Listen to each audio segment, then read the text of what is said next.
Have you seen this video? You know him? You know him? The boss. Oh, is he? Get the boss out here. I'm not gonna wait. I'm not like a little peasant. Don't make me wait like everybody else. That's what. Next, you're gonna say, Google me, right? Right? Google me. David, you know who I am, okay? So why are you making me stand here like a little peasant? Do I make you stand in Europe? You stand like an Nobody idiot? knows you in Europe, bro. My guy. Bro, unless you're with your father, nobody knows you.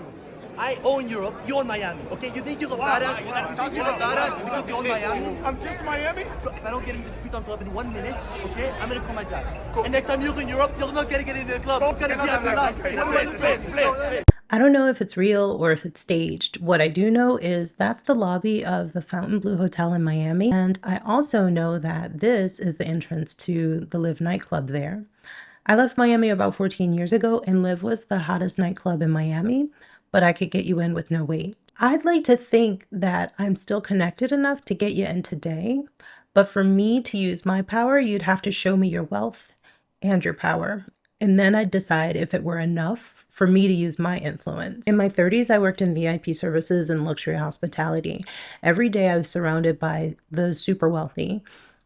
Wealth the likes of a Kardashian could never cozy up to. The resort I worked at was where the affluent went to be discreet. Miami is slick. Everyone there shows off how much wealth they have or they wish they had, but where I worked is where people with power actually stayed. Power gets you into the nightclubs. Wealth allows you to rent a supercar to park it in front. Power gets you through the private entrances. Wealth gets you the VIP seating where everyone sees you. Power gets you the VIP back rooms. Power is the ability to influence others' behavior, their decisions, and as we are all experiencing now, their circumstances.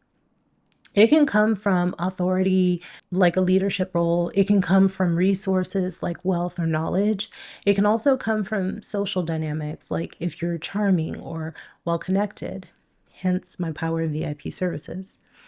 Even though power is neither good or bad, it can reduce a person's sensitivity to other people.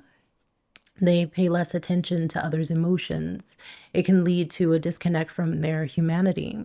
Somehow they end up focusing only on their goals. They end up losing connection with the needs of other people.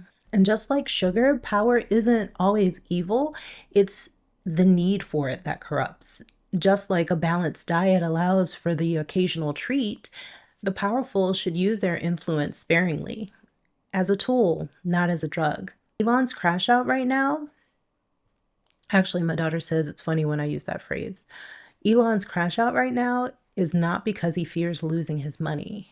He's in the system, the one where you can rebound easily from going broke. What he fears losing is the power that his money has been buying. He's angry over Tim Walz making fun of Tesla's stock crashing, complaining that liberals aren't empathetic. Saying on my phone, I don't know, some of you know this on the iPhone, they've got that little stock app. I added Tesla to it to give me a little boost during the day. Meanwhile, criticizing the left for having empathy. The fundamental weakness of Western civilization is empathy. Mind you, his empathy for those that he's doged is left to be seen. I mean, Social Security is the biggest Ponzi scheme of all time. He criticizes a social system that was built to care for the people of the US after retirement. It's a system that everybody pays to. He's decided to hollow out its core. He's removed the vital parts. What remains will collapse under the weight of its own hollow skeleton. He fearmongers about America becoming a socialist state. Permanent, deep blue socialist state. That's what America will become. All the while, he never finds fault in China's communist system. Power has removed his ability to understand why people are upset. He can't see that his refusal to have his wealth taxed is the cause. He can't understand that shifting his burden to the masses is the fuel driving the fire against him. He has no empathy for them, but he wants empathy from them. He has an overconfidence, a recklessness that demonstrates his distorted sense of reality. Power doesn't have to corrupt. It just amplifies what was already there. Had he always been empathetic, we'd see him as a more compassionate person. After years of not being held accountable, we have a man trying not to come down from his high of power. He finds creative ways to take risks. He is dismantling the system that he abused for his interest. And like a fiend, he needed more and more power to get his rush. what was enough before feels like nothing. He has to hold on to the power that he's grabbed. So he's pulling up the ladder behind him so that nobody else can have a fit because he needs it all. Meanwhile, there are people clawing for power, any power, even if it's insignificant. They feel powerless in their lives. There are people generally from rural, working class, or formerly industrial communities. They feel economically abandoned. They believe they're politically ignored. The traditional sources of dignity for them have eroded. So they are supporting a man who's making things worse for them. They are finding power symbolically rather than materially. They're defying the elites. They're rejecting political correctness. They look forward to being great someday, but the way they're going about it, it's never going to come. When people feel a lack of control over their lives, they may gravitate towards strongman leaders who project decisiveness, who promise to impose order on chaos. For many, support for Trump correlates with a desire for one's group, white, Christian, working class Americans, to be recognized as central again. It shows a craving for group power to offset a perceived decline. Their leader is defending them against societal changes that threaten their sense of power. They fear of losing social, economic, and racial dominance.